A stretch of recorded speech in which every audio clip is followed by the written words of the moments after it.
Assalamualaikum warahmatullahi wabarakatuh. Apa kabar hari ini anak-anak? Alhamdulillah.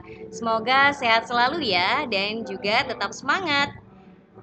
Kali ini kita akan belajar bersama Ustazah Aristi. Nah, kita akan belajar tentang sumber daya alam di sekitar kita. Nah, anak-anak hebat, tahukah kalian apa itu sumber daya alam? Ya, benar sekali. Segala sesuatu yang tersedia di alam dan dapat dimanfaatkan untuk memenuhi kebutuhan hidup disebut sumber daya alam. Dan anak-anak hebat, tahukah kalian apa itu sumber daya alam yang ada di sekitar kita?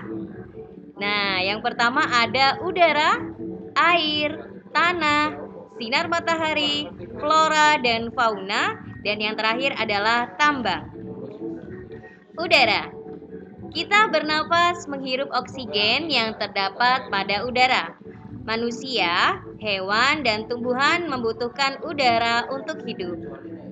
Jadi, untuk kelestarian udara di bumi kita dan untuk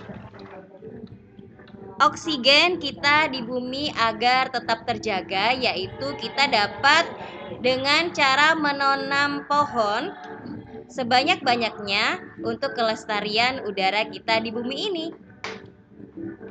Nah, selanjutnya yaitu adalah air. Air dapat ditemukan di permukaan dan di dalam bumi. Air di permukaan bumi misalnya berupa sungai, danau, rawa, dan laut.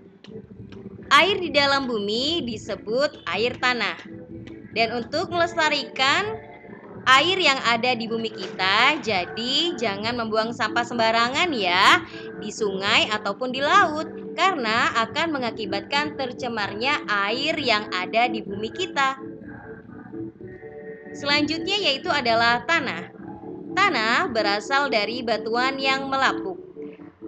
Terdapat dua macam tanah, yaitu tanah subur dan tidak subur. Biasanya tanah yang subur itu untuk menanam berbagai jenis tanaman. Dan tanah yang tidak subur digunakan untuk membangun pemukiman atau rumah-rumah penduduk. Sinar matahari. Sinar matahari merupakan sumber energi yang dibutuhkan oleh seluruh makhluk hidup yang ada di bumi ini. Nah, biasanya kita menggunakan atau memanfaatkan sinar matahari untuk menjemur pakaian, dan juga sinar matahari dapat berfungsi sebagai sumber energi listrik. Selanjutnya yaitu adalah flora atau yang biasanya kita sebut dengan tumbuhan, dan juga fauna yang biasanya kita sebut dengan hewan. Flora dan fauna ini merupakan sumber makanan bagi manusia yang dapat dibudidayakan manusia untuk diambil hasilnya. Nah, biasanya yang sehari-hari kita makan sayuran, dan juga kita makan daging sapi, daging ayam, dan juga daging yang lainnya juga. Itu diambil dari sumber daya alam, yaitu flora dan fauna. Dan yang terakhir adalah tambang. Nah, tambang ini dibedakan menjadi bahan tambang logam dan juga non-logam. Untuk bahan tambang logam misalnya yaitu adalah besi, tembaga, emas, timah, dan perak.